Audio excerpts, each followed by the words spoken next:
Hey everybody. Uh, I'm going sans video today because it's been a weird morning. Uh, we got a tree fall in the backyard, or half a tree fall in the backyard, and we're kind of trying to deal with all of that. And so anyway, just going with straight audio today. Um, yeah, I had a fun weekend out playing with Big Bossa on Friday, and I regret that I didn't get any video of that.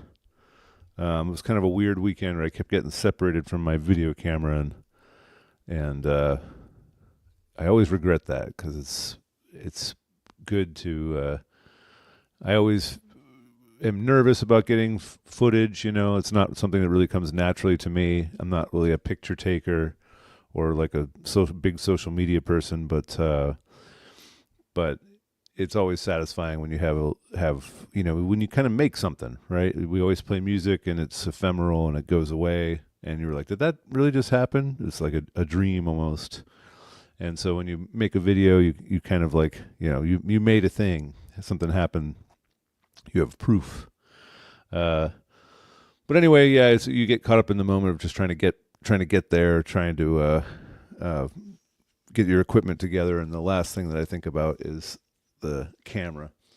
So I played out at the Cellar 55 wine bar with Big Bossa on Friday, and that was fun playing drums with those guys. If you can make it out there, those are, I think, once in a blue moon they play out there. And those shows are pretty good at the Cellar 55. The owner is a musician and seems to curate some pretty good stuff, so that's fun. And then on Saturday, I got a gig last minute to play out at the out in Kennewick at the Tri Cities Wine Festival, and that was a lot of fun, a lot of work, and we had to drive really far and play for a long time.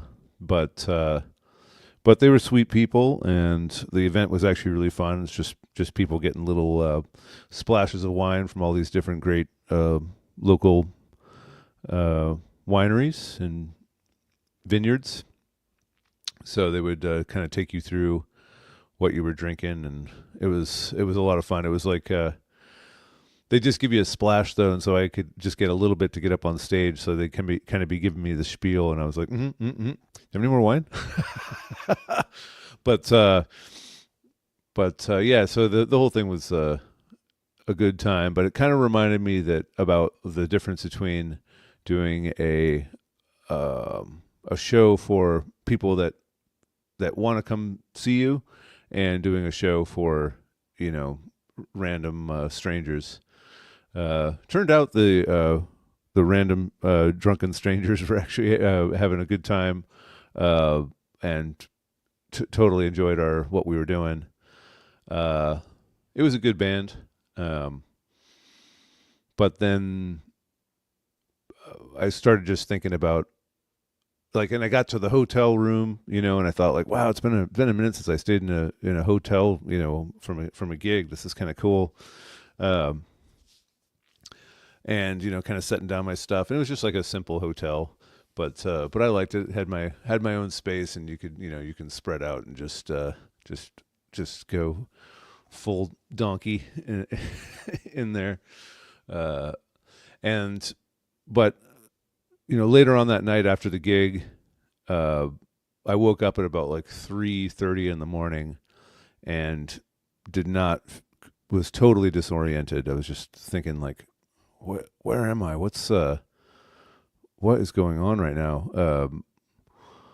Who, where, what? It's not Adrian's house. It's not my house. Like, where am I right now? And realize that you're in a strange hotel in the middle of Kennewick, which wasn't seemed like a nice place. I'd like to get out of town a little bit, but Yeah, it's a trip being out there. It's like a totally different state. Suddenly feel like you're in Arizona out there past the Dalles. Anyway, we played the played the show. I woke up the next day like, and we kind of raced back, and everything was cool. But it just reminded me of if I were to do that as a full time thing, um, I would need to come up with more protections. You know, like eating the catered food, eating the hotel food, uh, drinking booze, not sleeping well. Like all those things are fine to do for a short weekend, but if you were to try and stretch that out into a month or 2 months, you really have to come up with protections for yourself. Like don't drink, or I can see why people um, who work a lot in that regard kind of develop these sort of woo woo practices, because you just need something to get you up, and you need something to keep you calm and steady to help you sleep, and you could use drugs and chemicals and stuff to get that going, or you could do it with a more natural method, and I can see why you would really need to develop some good practices if you want to try and be be a touring musician. All right, so got some dates coming up. December 1st at Northwest Tempo. Looks like we're taking the month off from Bethel, so it's not going to. I don't got another gig until the 1st, which is a kind of nice to have a couple weekends off. Going to be playing December 8th with the Lynn Street Din at Alberta Pub, and I think we'll have James Mason back for that one, which that'll be great. December 15th at Northwest Tempo with at Bethel. So those shows are fun. That's where we play jazz, and it's just an hour of jazz and good times. Going to be playing a house party with Dave Ricketts on December 22nd, and I think we're playing at the Adrift on New Year's Eve. That was recently brought into question, which I don't know, which is unfortunate. But I hope that can happen. We shall see. Let's see here. So, yeah, I'm going to play a little video of us playing at the Alberta Pub. Enjoy. Had a dream last night that I was dead. Had a dream last night that I was dead. Me and blue spirits all around my bed. Fairies and dragons spitting out blue flames. Fairies and dragons spitting out blue flames. Showing their teeth for they were glad I came. Demons with their eyelash dripping blood. Demons with eyelash dripping blood. Dragging sinners through the brimstone flood. Mean blue spirits stuck their forks in me. Mean blue spirits stuck their forks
All right.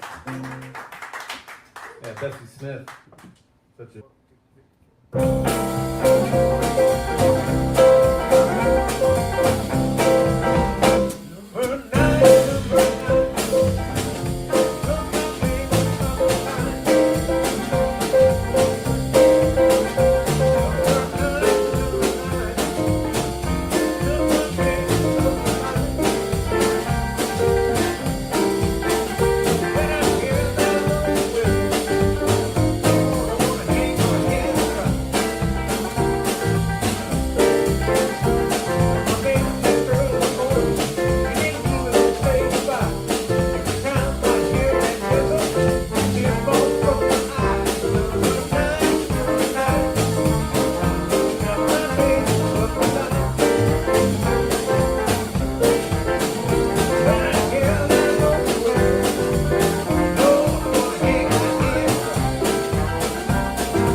all right. Funny ending there. But we yeah, so that picking technique that I was using in there, that was like um, we did that little break right there, and the picking technique I was using was something I got. It's kind of fun to trace it back. It's like I got it from Bob Log, who I heard who had this really cool. I can't remember what it was called, like Guitar Flicker or something like that. Was a song that he had where he used this really crazy kind of banjo technique, and I was like, "What is that?" And then I showed that to a friend of mine, and he said, "Like, oh, that's just like Magic Sam." And I was like, "Oh, well, who's Magic Sam?" And I went back and checked that out and realized that Bob Log was borrowing something he probably got from Magic Sam, and then trace that back and um, who's who's the guy that Magic Sam was listening to? Um, he had kind of borrowed his style. Even his guitar even had the guy's name. Oh shoot, what's this? What is? Oh yeah. What was it? Um, Little Walter. That's anyway. Yeah. So Magic Sam had kind of gotten that technique from someone else and took it and really blew it up into this incredible piece called Magic Sam's Boogie, I think, and it's just incredible. So check that out, and check out the videos that we got up on my YouTube page, and we'll be back a little bit later today with some more music at 2 o'clock with everybody that you see here. Every Monday at 2, we do a jam session here, and usually this is the cast of characters that shows up. More or less, we've had some other people jump in from time to time. So, all right. Hope to talk to you soon. Take it easy. Bye.